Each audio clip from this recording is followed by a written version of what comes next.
voilà à peu près de quoi je voudrais parler cette année, en commençant par mentionner quelques résultats récents des observations qui ont fait des progrès spectaculaires depuis quelques années.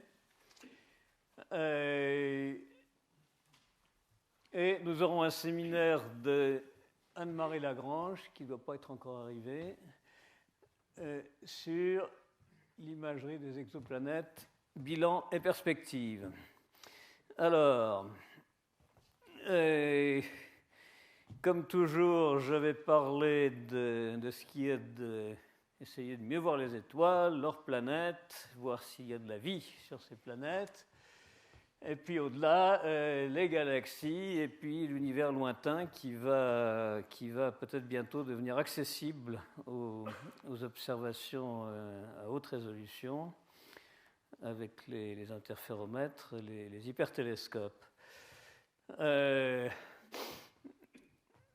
Bon, il y a un livre qui vient de sortir où j'ai contribué à un chapitre là sur toutes sortes de spéculations concernant la cosmologie et autre chose, en particulier la question de savoir s'il y a un univers ou plusieurs univers. Une question qui préoccupait déjà Platon il y a 2300 ans. Et la question n'a pas beaucoup avancé depuis. Les observations actuelles ne permettent pas d'en décider. Et je rappelle que pour beaucoup de théoriciens, c'est surtout de l'observation que dépend l'avancée du domaine en astrophysique. Et lorsqu'il n'y a pas assez d'observations, on a tendance à s'égarer dans toutes sortes de spéculations invérifiables. Et c'est seulement les observations qui permettent de départager les théories et de progresser, et même de suggérer de nouvelles théories. Alors, depuis quelques années, on arrive dans une nouvelle ère en astronomie avec une énorme amélioration des possibilités de résolution. Bon, vous savez que Galilée, en son temps, avait été le premier à utiliser une lunette pour regarder le ciel, qu'avec une lunette très modeste, moins puissante qu'une paire de jumelles qu'on achète chez le marchand du coin, il avait pu faire des découvertes qui ont beaucoup marqué son époque, les cratères de la Lune, les anneaux de Saturne, les satellites de Jupiter, etc. Ensuite, d'autres, comme Cassini, ont pu observer le mouvement des satellites de Jupiter avec des lunettes un peu plus puissantes et voir les éclipses, le mouvement des satellites et en déduire la vitesse de la lumière. Enfin bref, c'était le début d'une grande aventure qui se continue aujourd'hui. Mais depuis quelques siècles, la résolution des observations, c'est-à-dire la finesse des détails, a plafonné. Elle a plafonné. En principe, elle devrait s'améliorer quand on augmente la dimension des télescopes. En pratique, elle plafonne à partir d'une dizaine de centimètres à cause de l'atmosphère qui n'est pas assez homogène, qui a des bulles d'air chaud, une turbulence qui détruit les images à haute résolution qu'on essaierait de faire. Bon, c'est seulement maintenant, depuis quelques années, que l'on commence à dépasser cette limite, d'une part grâce au système d'optique adaptative, et puis au système d'interférométrie, et puis bien sûr au télescope dans l'espace. Et notamment les interféromètres, c'est-à-dire système de plusieurs télescopes qui travaillent ensemble comme si c'était un seul grand télescope, commencent tout juste en optique à reconstruire des images. On arrive à reconstruire par le calcul des vraies images d'objets qui pour l'instant ne sont pas encore très riches, mais ça va s'améliorer. Et ça commence déjà à donner beaucoup plus d'informations qu'on ne pouvait en avoir jusqu'ici.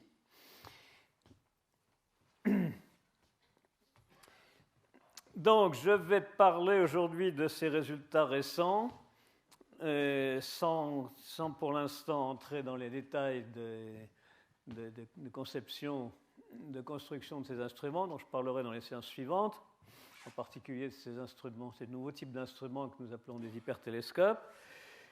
Et je vais parler de ces images à basse, moyenne et haute résolution. Moyenne, c'est avec des instruments de 8-10 mètres, des télescopes classiques de 8-10 mètres dont on équipé d'optique adaptative qui corrige la turbulence et qui commence à donner des résultats extrêmement intéressants. Et puis, haute résolution, c'est avec des instruments beaucoup plus grands, par exemple 300 mètres, formés de plusieurs télescopes qui travaillent en interférométrie. Et puis, je réserve pour les fois suivantes la formation d'images directes à haute résolution, haut contenu d'informations qui pourraient être faites sur Terre et dans l'espace avec des hypertélescopes. Alors, les interféromètres, ça ressemble à ça. Ça, c'est le grand système européen là, qui est devenu... on peut dire que ça a propulsé l'Europe au premier rang pour l'astronomie à haute résolution, alors que depuis un siècle, c'était l'Amérique qui dominait l'astronomie, avec ses grands télescopes comme celui du Mont Palomar. Et puis ça qui sera peut-être la génération suivante. La différence étant que là, on a un grand nombre de petites ouvertures, alors que là, on a un petit nombre de grandes ouvertures de 8 mètres. Alors, quelques nouvelles des résultats récents. Il y a un télescope infrarouge de 3 mètres qui a commencé à fonctionner dans l'espace, qui s'appelle Herschel. Ce n'est pas le premier, mais il a fait déjà toute une moisson de découvertes. Dans l'infrarouge et le submillimétrique. Bon, alors malheureusement, on ne peut pas faire complètement l'obscurité parce qu'il y a une caméra qui filme. Ce n'est pas une caméra à comptage de photons, malheureusement, comme celle qu'utilisent les astronomes. Il faut de la lumière. Alors, du coup, on voit mal les images. Alors, ce télescope infrarouge a pu faire des belles photos de galaxies très lointaines, comme celle-ci, où on voit des choses un petit peu différentes de ce que voit le télescope Hubble, parce que lui ne va pas dans l'infrarouge aussi lointain. Pour aller dans l'infrarouge lointain, il faut refroidir le miroir, refroidir la caméra. Ah oui, il y a un problème avec le projecteur, là. L'image sur mon écran n'a pas la même allure.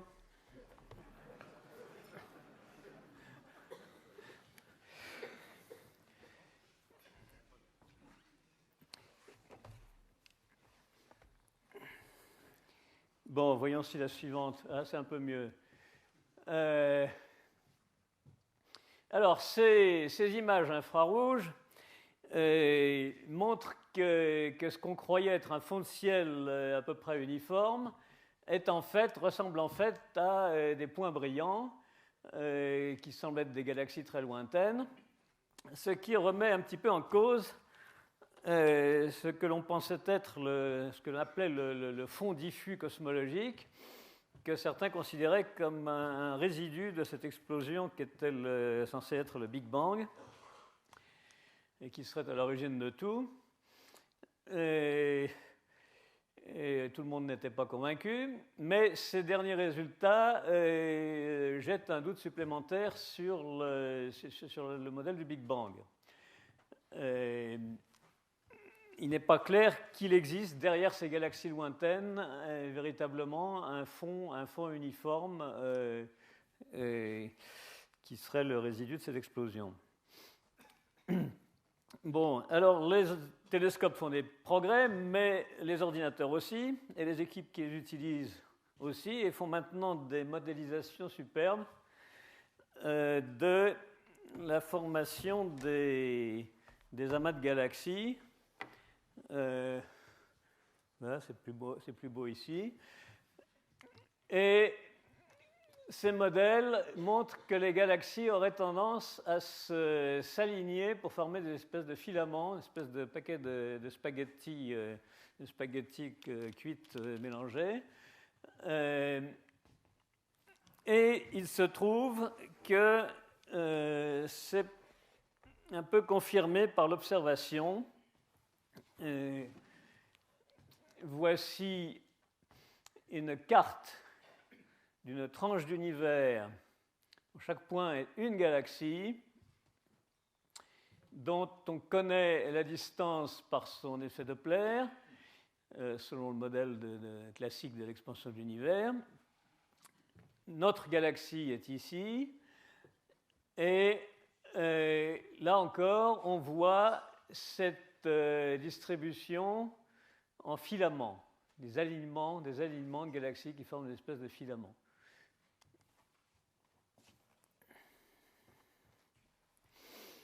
Alors, les grandes énigmes actuelles, c'est les questions de matière sombre et d'énergie sombre. Alors, la matière sombre, on en parle depuis longtemps, peut-être un siècle. Lorsqu'on regarde la rotation des galaxies, qu'on voit par l'effet Doppler, on constate que cette rotation ne correspond pas à ce que devrait donner la masse de toutes les étoiles qu'on voit dans la galaxie. Tout se passe comme si une grande proportion des étoiles était invisible. Alors, ça pourrait être des étoiles éteintes, ça pourrait être des masses substellaires, des planètes, des choses comme ça qu'on ne voit pas, mais qui sont là tout de même. Enfin, le mystère n'est toujours pas éclairci. Bon, et ces dernières années, ce mystère s'est amplifié parce qu'on a constaté aussi que les effets de l'antigravitationnel des galaxies extérieures montrait aussi qu'il y avait de la masse cachée. Là, sur cette image, les parties bleues représentent la masse cachée, et les parties rouges représentent de la matière qui émet en rayons X. Alors, on parle depuis quelques années aussi d'énergie sombre.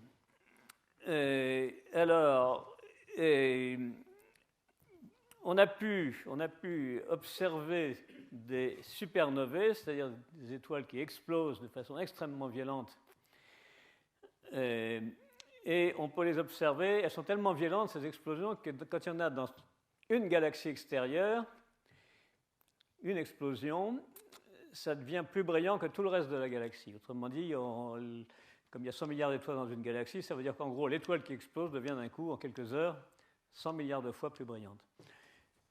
Bon, et en surveillant ces explosions dans les galaxies extérieures, et comme on sait qu'elles ont toutes à peu près la même luminosité absolue, ces explosions, ça sert de calibration pour les distances.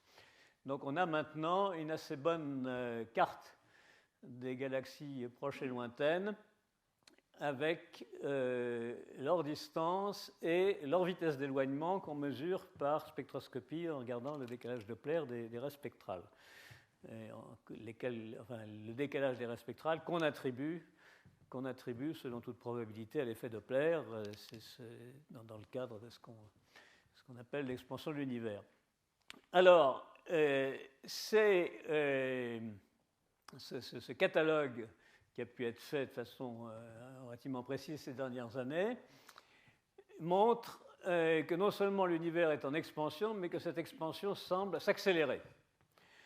Alors, la manière la plus simple d'expliquer ça, c'est de dire que,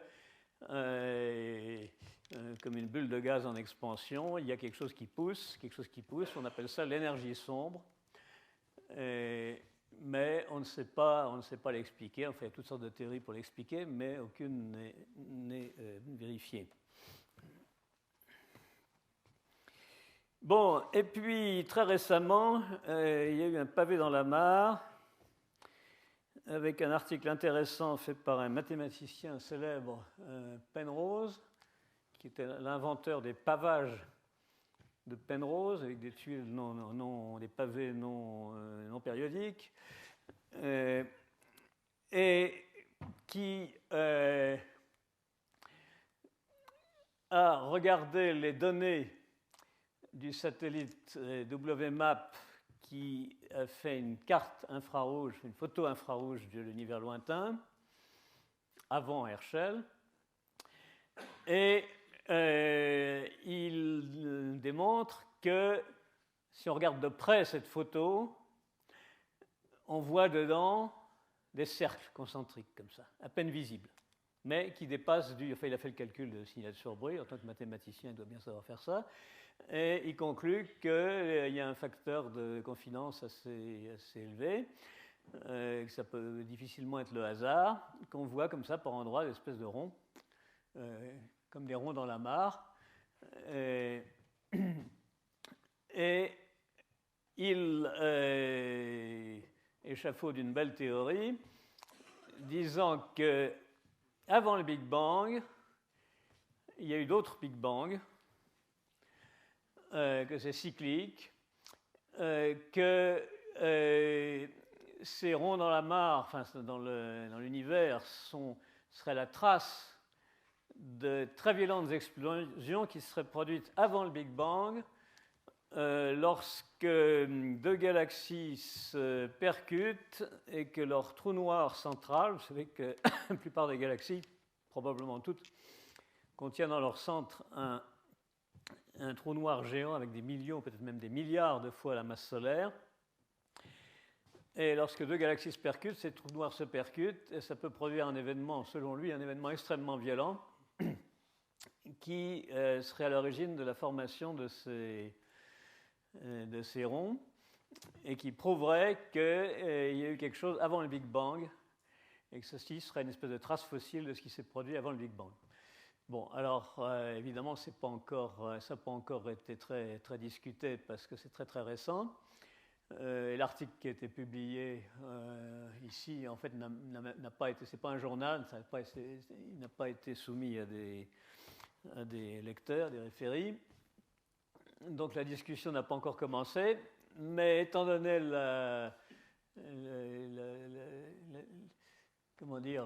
qualité de l'auteur, c'est quelque chose qui sera certainement pris au sérieux. Alors, les lentilles gravitationnelles sont des choses fascinantes. Bon, si on suppose que la lumière a une masse, que les grains de lumière qu'on appelle les photons ont une masse, eh bien, si vous avez une étoile ici qui envoie ces grains de lumière, s'ils passent tout près d'une étoile, qui est aussi de la masse, eh bien, ils sont attirés. On peut représenter ça par une surface de potentiel de gravité qui aurait un creux autour de l'étoile, là, et il se passe la même chose que si vous faites rouler une bille sur une table de billard et qu'il y a un trou dans la table de billard, enfin qu'il y a une cuvette dans la table de billard, eh bien, là, si vous envoyez une bille d'ici et qu'elle roule, là, eh bien, au bord de la cuvette, elle va être un peu déviée, de sorte que si vous envoyez deux billes, elles peuvent se recroiser par ici. Bon, et c'est ce qui se passe apparemment pour la lumière. Bon, en fait, Einstein n'avait pas été le premier à envisager ce genre de choses.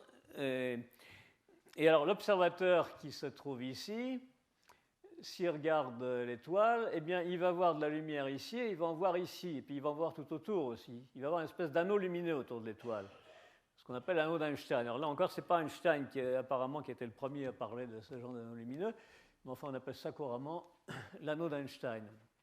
Alors, depuis quelques années, on est arrivé à photographier de beaux exemples d'anneaux d'Einstein. Bon, en voici un par exemple. Là, vous avez une galaxie qui sert de lentille, de masse. Et autour, on voit une espèce d'anneau qui est la lumière provenant d'une galaxie beaucoup plus lointaine, en arrière-plan, dont la lumière est déviée. Et le même objet observé en radio avec l'interféromètre Merlin donne quelque chose qui ressemble un peu. Là, on retrouve le même arc qu'ici, le morceau d'anneau d'Einstein. Par contre, on ne voit pas la galaxie centrale. Alors, notre collègue de Liège, Jean Surdège, avait illustré le phénomène de ces mirages, on appelle ça des mirages gravitationnels. Et c'est un petit peu comme les mirages dans le désert, lesquels sont formés par une couche d'air chaud proche du sol qui réfléchit les rayons de lumière, de sorte que les malheureux voyageurs ont l'impression de voir un lac, parce qu'il y a un reflet sur le sable.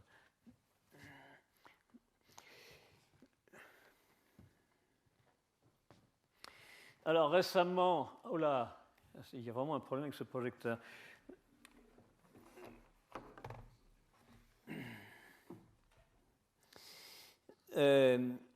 Récemment, cette belle photo a été prise qui montre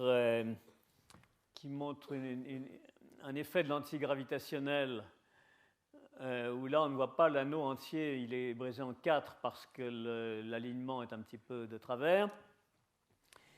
Mais sur cette photo, on voit en plus la galaxie proche qui sert de lentille. C'est son noyau très massif qui doit servir de lentille. Et les rayons de lumière traversent la galaxie, la plupart sans être affectés, mais ceux qui passent très près du noyau proche sont courbés.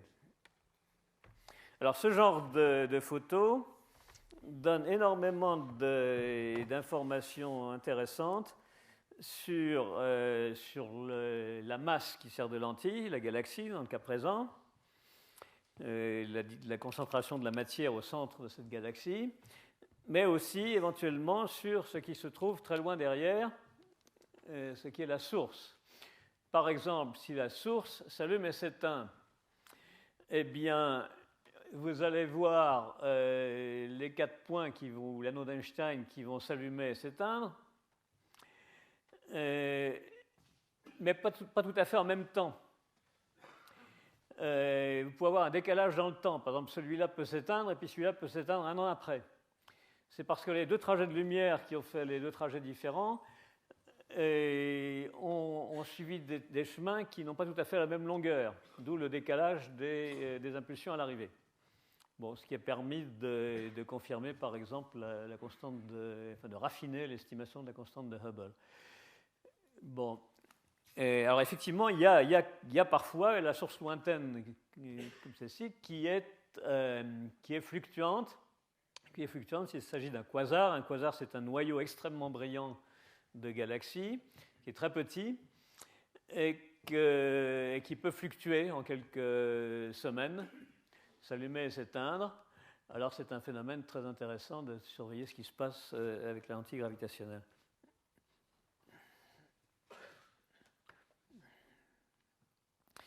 Bon, voilà d'autres cas d'anneau d'Einstein, un anneau presque complet. Et là un autre.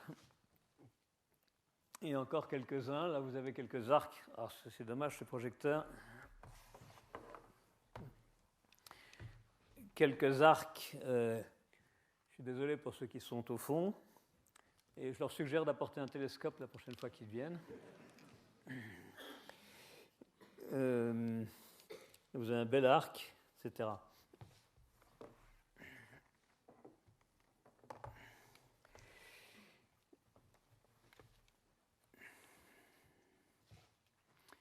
Encore un autre cas. Et là, vous avez le même objet qui est observé par le télescope spatial Hubble dans le visible. On ne voit pratiquement rien. Dans l'infrarouge, on voit un petit peu quelque chose. Et dans l'infrarouge lointain par le télescope Spitzer. Encore un autre exemple de ces arcs, vu par le télescope Hubble. Et encore quelques images récentes montrant d'autres arcs. Alors il semble que les galaxies très très lointaines et très nombreuses, des milliards, qu'on voit sur les images récentes, notamment du télescope Hubble, où vous savez, il y a eu ces pauses. Ils ont fait des images à longue pause, une pause qui durait 1 semaine, pour essayer de voir les galaxies les plus lointaines possibles, qui apparaissent très petites et très nombreuses. Alors, pour ces galaxies très lointaines, les probabilités d'occultation par d'autres galaxies plus proches qui produisent ces effets de lentilles sont plus élevées. Et donc, il semble que ce qu'on voit de l'univers lointain est probablement très, très déformé, très affecté par ces effets de lentilles gravitationnelles. un peu comme sur Terre où nous avons cette turbulence de l'atmosphère qui déforme les images des étoiles. Ces effets de l'antigravitationnel se comportent comme une espèce de seconde turbulence à beaucoup plus grande échelle qui perturbe la vision de ce qui est très lointain.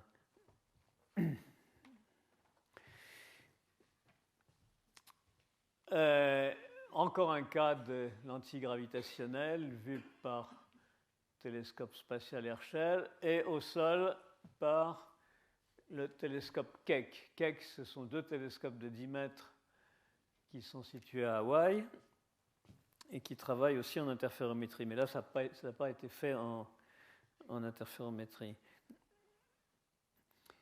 Ah non. Bon, il y a quelques années, j'avais parlé de cette possibilité que ces effets de l'antigravitationnel puissent focaliser la lumière et focaliser une image du ciel à l'entrée d'un télescope. Si vous avez une antigravitationnelle qui est pas trop loin, disons à moins de quelques années-lumière, vous pouvez espérer que la masse qui focalise produise par effet d'interférence, ici là où les rayons se croisent venant de l'anneau d'Einstein. Ah, qu'est-ce qui se passe? C'est pas grave. Ah, c'est pas grave, non. À l'entrée du télescope, vous recevez des rayons venant de la partie droite et de la partie gauche et d'autres parties de l'anneau d'Einstein qui se croisent, qui font des interférences, de sorte qu'en principe, si votre source est ponctuelle, votre source lointaine est ponctuelle, vous pourriez avoir ici au milieu du télescope un pic d'interférence qui pourrait faire par exemple 10 cm de large, entouré d'anneaux. Bon. Ça, c'est un calcul classique de diffraction. Et si vous avez une autre étoile à côté, vous aurez un autre pic identique, mais décalé. De sorte que vous aurez à l'entrée du télescope une espèce de projection du ciel lointain, et avec une résolution extraordinaire, puisque si cet anneau d'Einstein fait, par exemple, 1 million de kilomètres de diamètre, eh bien, ça se comporterait un peu comme un télescope d'1 million de kilomètres d'ouverture. Ah, c'est le connecteur qui s'était arraché. J'espère qu'il va plus s'éteindre. Bon, alors ça n'a pas encore pu être observé. Il faut des très grands télescopes pour ça. Peut-être que le projet de télescope européen de 42 mètres pourrait voir ce genre de choses. Et ce sont des événements qui seraient extrêmement fugitifs parce que la Terre se déplace très vite par rapport à l'alignement de la lentille d'arrière-plan. Et donc, cette projection défile extrêmement vite. Et on peut espérer que le pic va passer en quelques millièmes de seconde en travers du télescope. Donc, il n'y a pas beaucoup de lumière. Et ce n'est pas prévisible non plus. C'est uniquement par chance qu'on peut le voir. Mais on peut, en principe, avec une caméra comportant un grand nombre de capteurs CCD, couvrir une zone assez large du ciel et travailler en parallèle sur un certain nombre de sources potentielles ou de lentilles potentielles. Bon, alors, au centre des galaxies, il semble se confirmer qu'au centre de la plupart des galaxies, il y ait un trou noir géant avec une masse correspondant à des millions et peut-être des milliards de fois celle du Soleil, et qu'il s'y passe des choses extraordinaires, notamment ce trou noir attire la matière environnante qui se met à spiraler autour et à tomber dessus, et qui, une fois qu'elle a franchi ce qu'on appelle l'horizon du trou noir, on n'en entend plus parler, elle disparaît. Il n'y a plus de lumière qui ressort. La seule chose qui ressort, en principe, ce serait la radiation de Hawking. Hawking a montré que les trous noirs devraient à la longue s'évaporer, mais pas en émettant, mais il n'en sort aucune lumière visible. Alors voilà une vue d'artiste de ce que pourrait être l'un de ces trous noirs massifs.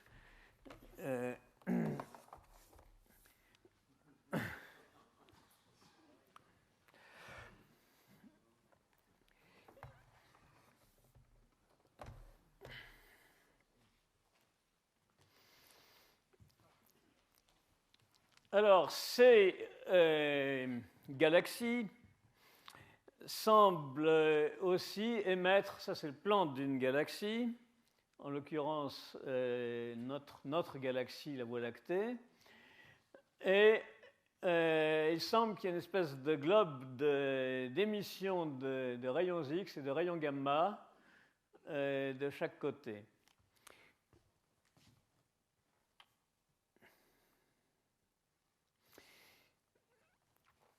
Alors j'en arrive au résultat récent de l'optique adaptative. Alors l'optique adaptative, vous savez, c'est un petit miroir rapidement déformable que l'on met près du foyer d'un grand télescope et que l'on déforme très vite pour corriger les défauts de l'onde lumineuse qui a traversé l'atmosphère.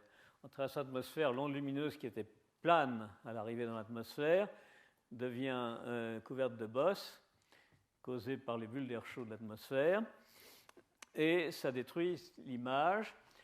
Mais en arrivant à corriger ces bosses par réflexion sur un miroir sur lequel on a créé des contre-bosses disposés de la même façon, on arrive à corriger ce défaut. Alors il faut que ce miroir se déforme très très vite, en quelques millisecondes, et il faut qu'il sache à l'avance comment il doit se déformer, et il le sait grâce à un capteur qu'on appelle un senseur d'onde qui mesure les déformations de l'onde pour faire déformer comme il faut le miroir. Bon, alors c'est très acrobatique, mais ça commence à marcher assez bien. Par exemple, ici, vous avez l'image d'une étoile avec un compagnon très faible qui a pu être formé par ce genre de système.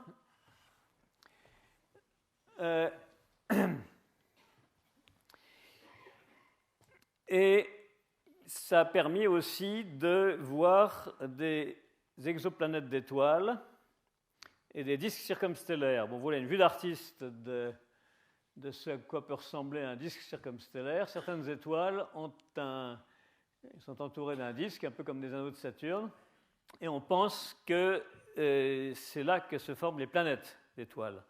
Peut-être qu'un jour, peut-être que dans un passé lointain, notre Soleil était environné d'un tel disque et qu'il s'est condensé pour former les planètes actuelles.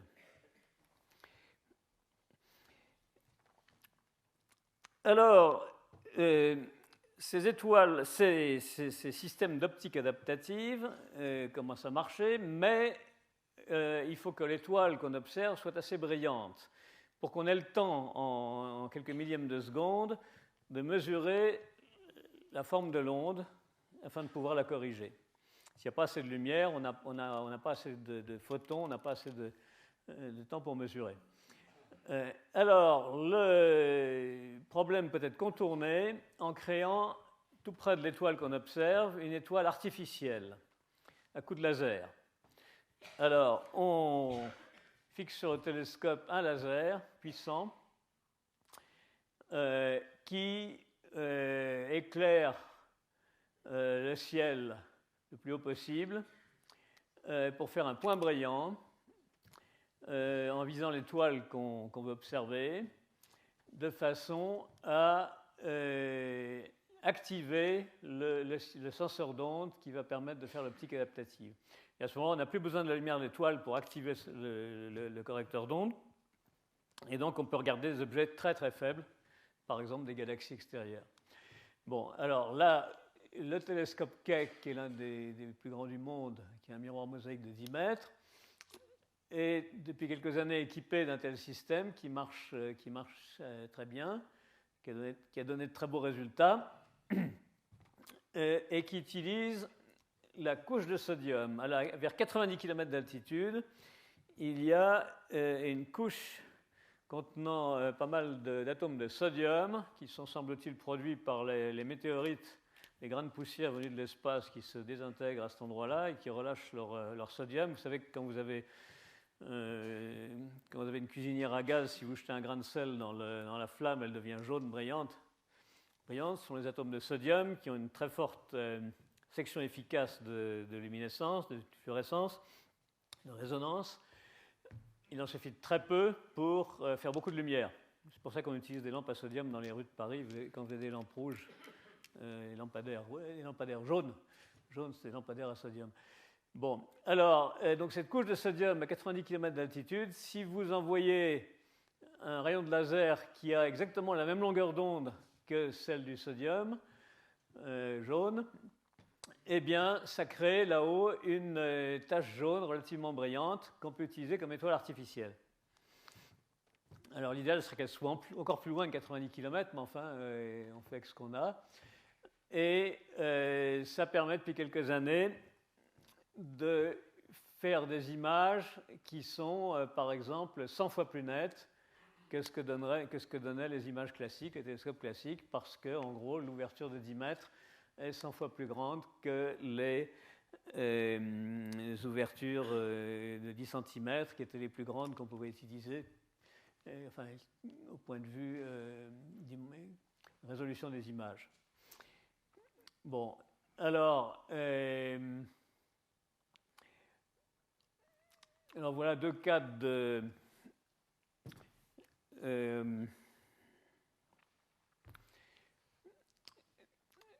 telles observations. Là, vous avez une lentille gravitationnelle.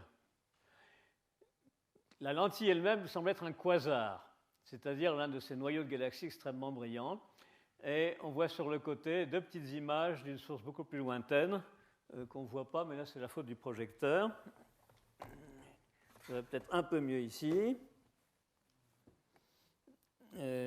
Ici. Il y a le connecteur qui se défait à chaque fois.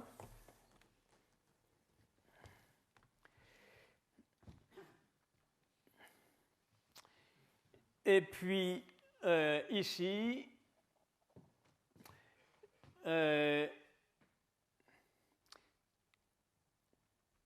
vous avez une image de deux étoiles très serrées qui sont toutes des naines brunes, c'est-à-dire des étoiles de faible masse, basse température, qu'on n'avait jamais observées jusqu'ici en système binaire. Et là, grâce à cette optique adaptative qui marche même sur des objets très faibles, on a pu la résoudre. Voici encore un autre exemple sur une source peu lumineuse. Ouh là là.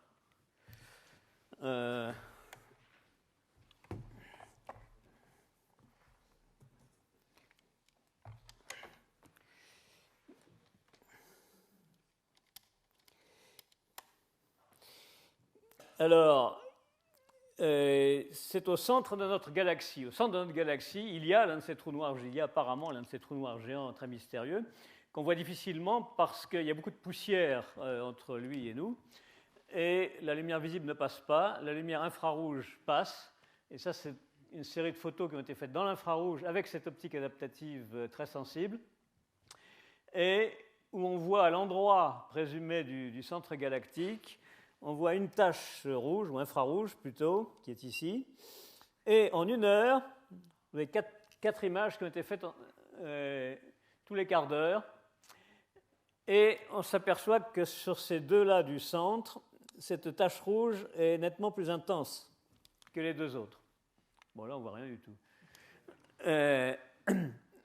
Ce qui prouve qu'il y a quelque chose qui s'allume et qui s'éteint au centre de cette galaxie. Alors, qu'est-ce que c'est? On ne sait pas. Mais enfin, bref, c'est la première fois qu'on peut voir ce genre de choses.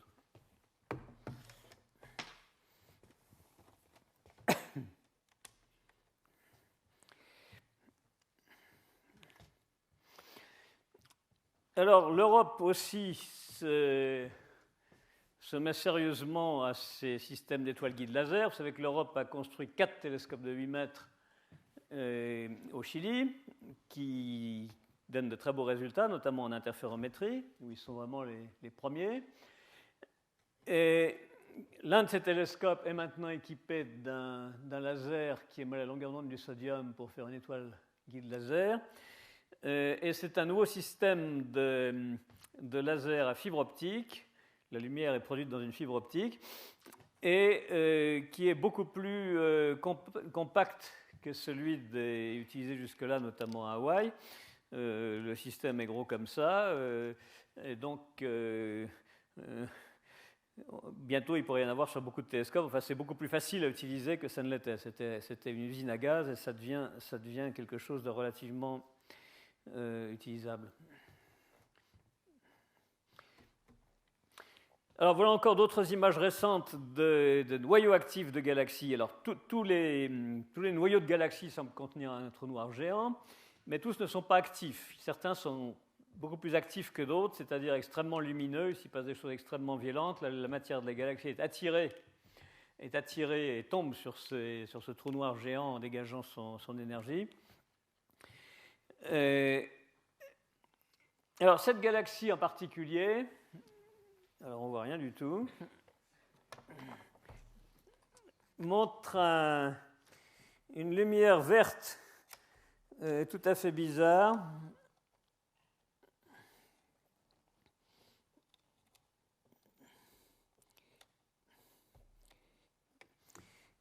Qui semble être un exemple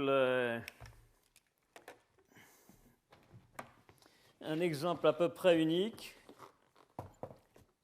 et pour lequel on n'a pas encore beaucoup d'explications. Cette espèce de nuage vert proche de la galaxie. Bon, enfin, c'est un mystère à éclaircir. Bon, ce serait peut-être un nuage qui réfléchirait de la lumière un énorme nuage qui réfléchirait de la lumière venant du centre de la galaxie.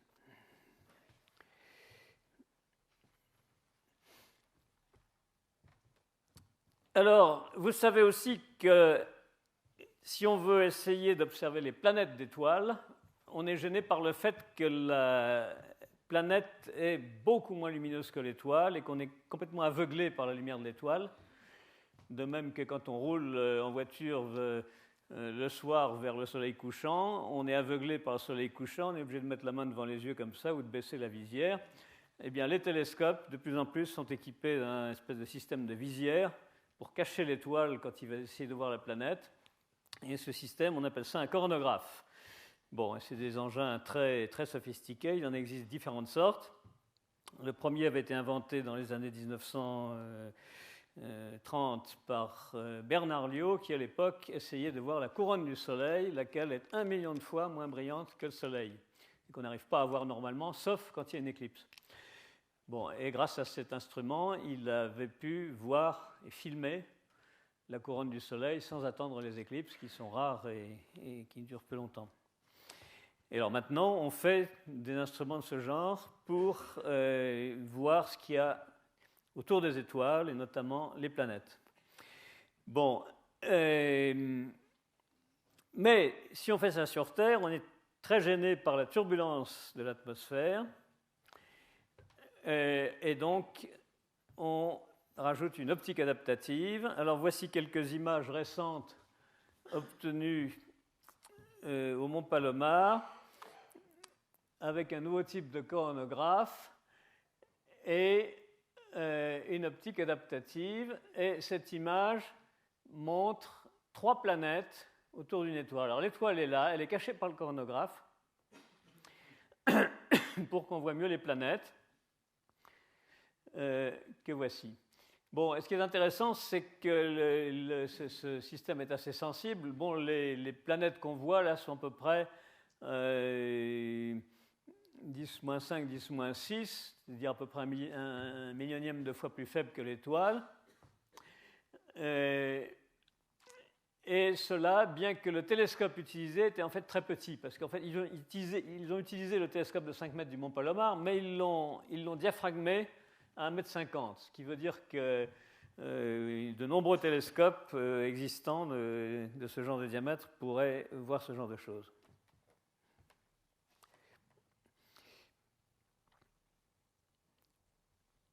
Quelques autres exemples. Attendez, je reviens là. Bon, voilà encore une image à travers un coronographe d'une étoile qui est masquée par le coronographe, mais on voit 2 planètes proches ici. Et là, on voit 3 planètes. Alors, ces planètes qu'on commence à voir, qu'on commence à pouvoir photographier, sont des planètes genre Jupiter, c'est-à-dire des planètes très grosses, très lumineuses, relativement faciles à voir près de l'étoile. Bon, on n'en est pas encore à pouvoir voir des planètes petites et faiblardes comme la Terre, qui sont beaucoup plus difficiles à voir. Et une Terre est à peu près 10 milliards de fois moins lumineuse que son étoile, le Soleil. Si vous êtes loin dans l'espace et que vous prenez une photo du système solaire, vous verrez le Soleil très brillant, très surexposé. Et la Terre, vous verrez Jupiter à côté. Et la Terre, vous la verrez beaucoup plus difficilement parce qu'elle sera 10 milliards de fois moins lumineuse que le Soleil. C'est très difficile à voir. Donc il faut un très bon coronographe, un très bon télescope, ce sera pas facile. Donc on n'a pas encore vu, on n'a pas pu photographier de Terre. On a pu détecter des terres, mais indirectement, pas sous forme de photo. On a pu les détecter par d'autres méthodes dont nous entendrons parler prochainement.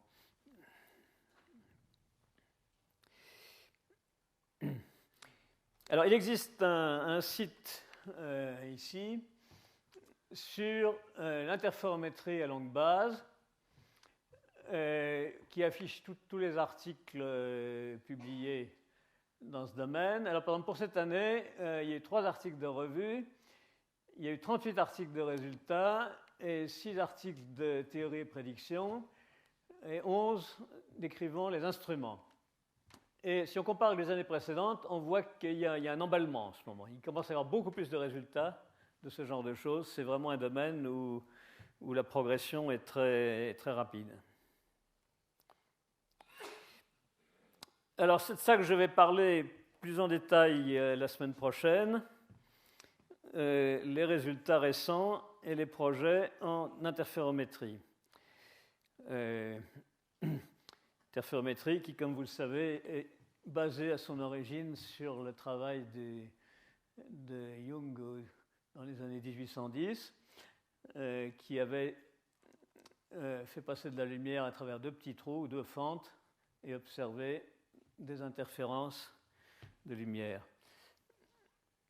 Bon, et je parlerai aussi de notre projet dans les Alpes du Sud, où nous voulons disposer un grand nombre de miroirs sur la courbure d'une vallée à 2100 mètres d'altitude, avec une caméra suspendue au-dessus qui va recueillir la lumière focalisée d'une étoile,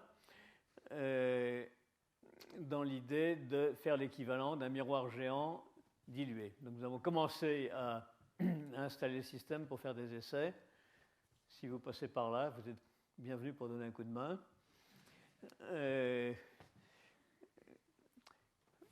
Voilà. Et la conclusion pour aujourd'hui, c'est que il y a de gros progrès actuellement pour les télescopes adaptatifs. Beaucoup de résultats en physique stellaire et même en extragalactique. Un petit début pour l'imagerie optique à haute résolution, dont je parlerai davantage la semaine prochaine, avec de belles perspectives d'évolution. Et la semaine prochaine, je parlerai donc des premières images obtenues par les interféromètres et de l'évolution vers les hypertélescopes. Voilà un prototype d'un petit miroir grand comme ça, Et il y en aura peut-être une centaine ou plusieurs centaines posées par terre pour reconstituer une sphère avec une précision de forme de quelques microns qui focalisera les lumières d'étoiles vers une caméra suspendue au-dessus. Voilà, je vous remercie. Nous avons le temps pour quelques questions. Je vous prie d'excuser le projecteur qui fait ce qu'il peut, mais il peut peu apparemment.